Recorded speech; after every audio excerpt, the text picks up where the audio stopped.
Assalamualaikum warahmatullahi wabarakatuh. Halo, selamat siang semua. Perkenalkan, saya Oktaviani. Saya Febiwana Hamidah. Jadi aku wawancarai tentang keadilan dan kita mengadu tentang catcalling. Boleh perkenalkan dulu namanya siapa? Saya Novala Rezulfi dari kelas 10D. Saya Arya Satya dari 10D. Saya Muhammad Dawasyadi dari 10D. Kirana dari kelas 11C. Aira. Mulai dari kamu dulu, Naufal. Boleh diceritain? Saya sendiri enggak. Saya pernah. Terus saya juga pernah. Sering banget. Oh, pernahnya pas di mana? Terus lagi ngapain? Atau saya lupa, tapi saya lagi jalan-jalan terus kayak dipanggil cowok-cowok gitu. Sama saya juga kalau lagi naik motor gitu atau lagi naik kendaraan, pernah waktu itu pas lagi lewat gang dibilang kayak cowok-cowok gitu. Contohnya biasa kayak ya QQ gitu, cewek doang mau kemana gitu biasanya. Terus kalian pas dipanggil gimana? Kayak ngerasa malu atau ngerasa aduh apaan sih gitu gak? Saya diminnya sih nggak peduli. Saya langsung ngebut. Kenapa ngebut tuh? Kamu takut atau malu? Risih. Oh, risih. Tapi nggak takut gitu? Nggak takut tapi risih aja. Oh, risih. Nggak nyaman gitu Nggak ya? nyaman. Marah dan sangat dipermalukan ya. Risih gitu Iya, kayak ngapain sih catcalling gitu, keren. Menurut kalian, kalau misalkan yang catcalling itu harus selalu cewek yang di catcalling atau enggak sih? Sebenarnya enggak juga sih, tapi dari kasus-kasus biasanya itu cewek lebih sering di catcalling, terus juga pelakunya kebanyakan cowok. Itu enggak banget ya? Enggak banget. Itu karena mungkin cowoknya ngerasa lebih kuat daripada cewek. Terus kayak lebih apa ya? Nafsu cowok itu kan lebih besar ya.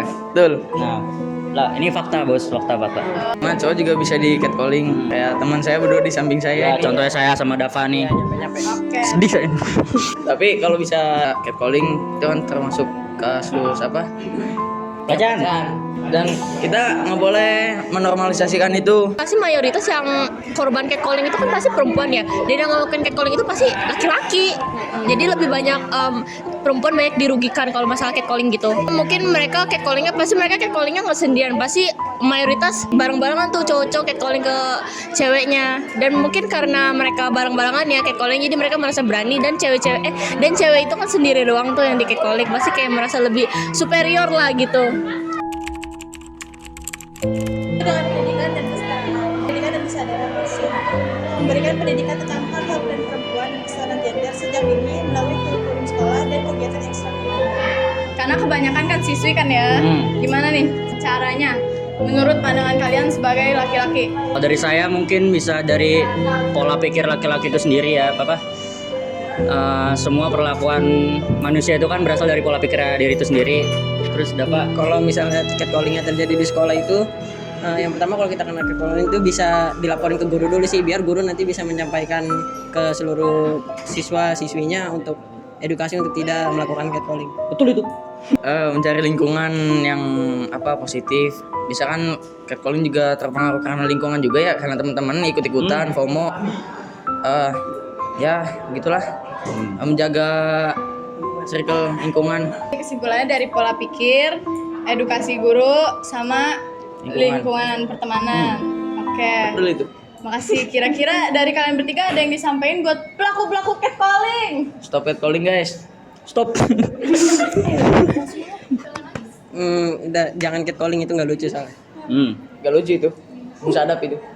Hal yang nggak banget. Mengedukasi siswa laki-laki dan perempuan tentang dampak negatif catcalling dan pentingnya menghormati orang lain.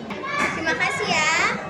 Dengan video ini diharapkan baik laki-laki maupun perempuan untuk tidak melakukan aksi catcalling karena kegiatan tersebut termasuk bentuk pelecehan verbal yang merendahkan martabat seseorang dan menciptakan ketidaknyamanan untuk orang yang di catcalling.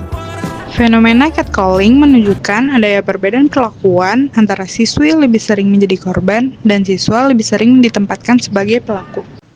Dengan pola pikir yang tepat, menumbuhkan kesadaran bahwa semua orang setara dan berhak dihargai. Edukasi yang berlanjutkan mengajarkan pentingnya menghormati hak dan perasaan orang lain, serta lingkungan pertemanan yang mendukung, menciptakan sirkel pertemanan yang sehat dan saling menghargai untuk menegur teman yang melakukan catcalling. Maka keadilan gender dapat terwujud dan siswi perempuan tidak lagi menjadi korban catcalling.